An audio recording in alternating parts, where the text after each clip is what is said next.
ಕ್ರಿಸ್ತನನ್ನು ಪ್ರತಿಫಲಿಸುವಂತೆ ನಿಮ್ಮ ಆತ್ಮಗಳನ್ನು ವಾಕ್ಯದಲ್ಲಿ ಬಲಪಡಿಸುವ ಅನುದಿನದ ಧ್ಯಾನ.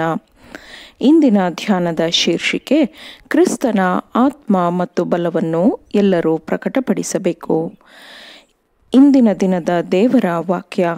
ಅದಕ್ಕೆ ಅಧಿಕಾರಿಗಳು ಪ್ರತ್ಯುತ್ತರವಾಗಿ, ಈ ಮನುಷ್ಯನಂತೆ ಯಾವನೂ ಎಂದೂ ಮಾತನಾಡಲಿಲ್ಲ ಅಂದರು. ಯೋಹಾನ 7ನೇ ಅಧ್ಯಾಯ 46ನೇ ವಚನ. ಯೇಸು ಪರ್ವತದ ಮೇಲೆ ಪ್ರಸಂಗವನ್ನು ನೀಡಿದಾಗ ಆತನ ಶಿಷ್ಯರು ಅವನ ಹತ್ತಿರ ಸೇರಿದ್ದರು ಮತ್ತು ಹೆಚ್ಚಿನ ಜನಸಮೂಹವು ತೀವ್ರ ಕುತೂಹಲದಿಂದ ಸ್ಥಳವಿಲ್ಲದಂತೆ ನೆರೆದಿದ್ದರು. ಸಾಮಾನ್ಯವಾದದ್ದಕ್ಕಿಂತ ಹೆಚ್ಚಿನದನ್ನು ನಿರೀಕ್ಷಿಸಲಾಗಿತ್ತು. ಉತ್ಸಾಹಭರಿತ ಮುಖಗಳು, ಕೇಳುವ ಕಾತುರತೆಯ ಮುಖಭಾವವು ಅವರಲ್ಲಿನ ಆಳವಾದ ಆಸಕ್ತಿಗೆ ಸಾಕ್ಷಿಯಾಗಿತ್ತು.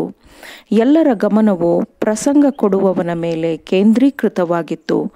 ಕ್ರಿಸ್ತನ ಕಣ್ಣುಗಳು ವರ್ಣಿಸಲು ಸಾಧ್ಯವೇ ಇಲ್ಲ ಎನ್ನುವಂತೆ ಬೆಳಗುತ್ತಿತ್ತು ಮತ್ತು ಕ್ರಿಸ್ತನ ಮುಖದ ಮೇಲಿನ ಪರಲೋಕದ ಅಭಿವ್ಯಕ್ತಿಯು ಅವನು ಮಾತನಾಡುತ್ತಿದ್ದ ಪ್ರತಿಯೊಂದು ಮಾತಿಗೂ ಅರ್ಥವನ್ನು ತಂದುಕೊಟ್ಟಿತ್ತು.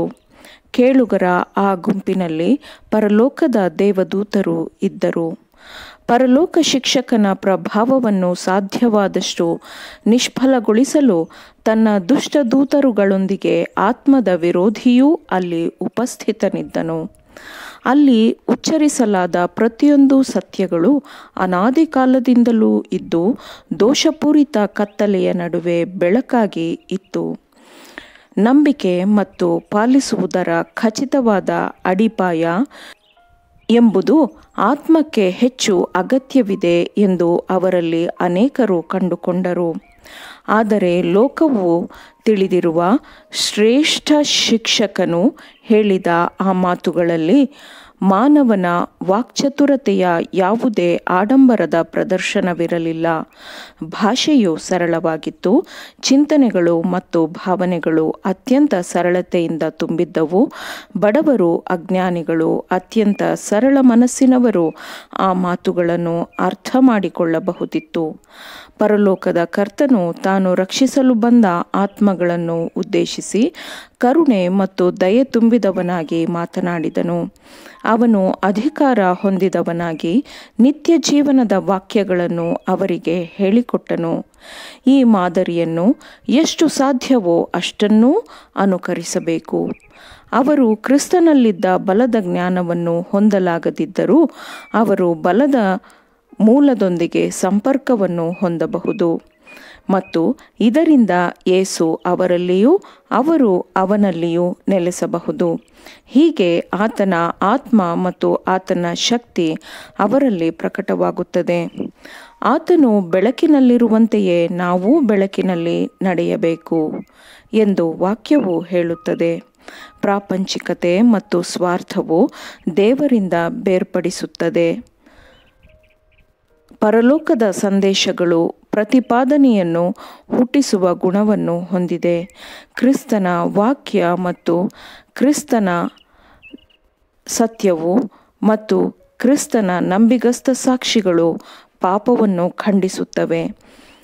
ಅವರ ಮುಖಗಳು ಗಟ್ಟಿಯಾದ ಹೃದಯವನ್ನು ಒಡೆಯುವ ಸುತ್ತಿಗೆಯಂತೆಯೂ ಕಲ್ಮಶವನ್ನು ಸುಡುವ ಬೆಂಕಿಯಂತೆಯೂ ಇರುತ್ತದೆ.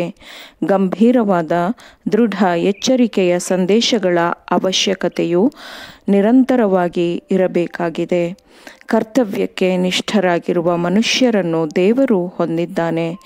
ತಕ್ಕ ಸಮಯದಲ್ಲಿ ಆತನು ತನ್ನ ನಂಬಿಗಸ್ತ ಸುವಾರ್ತಿಕರನ್ನು ಎಲಿಯನಂತೆಯೇ ತನ್ನ ಕೆಲಸ ಮಾಡಲು ಕಳುಹಿಸುತ್ತಾನೆ. ಕಲಿತವರಲ್ಲವೆಂದು ಲೋಕದಲ್ಲಿ ಗುರುತಿಸಲ್ಪಟ್ಟ ವಿನಮ್ರ ಜೀವನವನ್ನು ನಡೆಸುವ ಕ್ರೈಸ್ತರಿಂದ ಲೋಕದಲ್ಲಿ ಕಲೆ ಮತ್ತು ವಿಜ್ಞಾನಗಳಲ್ಲಿ ಅತ್ಯುನ್ನತ ಶಿಕ್ಷಣ ಪಡೆದ ಮನುಷ್ಯರು ಅಮೂಲ್ಯವಾದ ಪಾಠಗಳನ್ನು ಕಲಿತಿದ್ದಾರೆ. ಆದರೆ ಆ ವಿನಮ್ರ ಕ್ರೈಸ್ತರು ಎಲ್ಲ ಶಾಲೆಗಳಿಗಿಂತಲೂ ಉನ್ನತವಾದ ಶಾಲೆಯಲ್ಲಿ ಶಿಕ್ಷಣ ಪಡೆದಿದ್ದರು, ಕಲಿತವರಾಗಿದ್ದರು. ಈ ಮನುಷ್ಯನಂತೆ ಯಾವನೂ ಎಂದೂ ಮಾತನಾಡಲಿಲ್ಲ ಎಂದು ಯಾರನ್ನು ಉದ್ದೇಶಿಸಿ ವಾಕ್ಯದಲ್ಲಿ ಹೇಳಲಾಗಿದೆಯೋ ಆತನ ಪಾದದಡಿಯಲ್ಲಿ ಕುಳಿತು ಅವರು ಶಿಕ್ಷಣ ಹೊಂದಿದ್ದರು. ಆಮೇನ್. ದೇವರ ವಾಕ್ಯಗಳನ್ನು ಶ್ರದ್ಧೆಯಿಂದ ಆಲಿಸುವವರು, ಪಾಲಿಸುವವರು ಆಗಬೇಕೆಂದು ನಿಮ್ಮನ್ನು ಉತ್ತೇಜಿಸುತ್ತೇನೆ. ಪರಿಶುದ್ಧಾತ್ಮನ ಸಹಾಯದಿಂದ ಆಲಿಸಿದ ನಿಮ್ಮೆಲ್ಲರಿಗೂ ಧನ್ಯವಾದಗಳು. ಮತ್ತೆ ದೈನಂದಿನ ಧ್ಯಾನಕ್ಕಾಗಿ ನಾಳೆ ಸಂಧಿಸೋಣ. ಆಮೇನ್.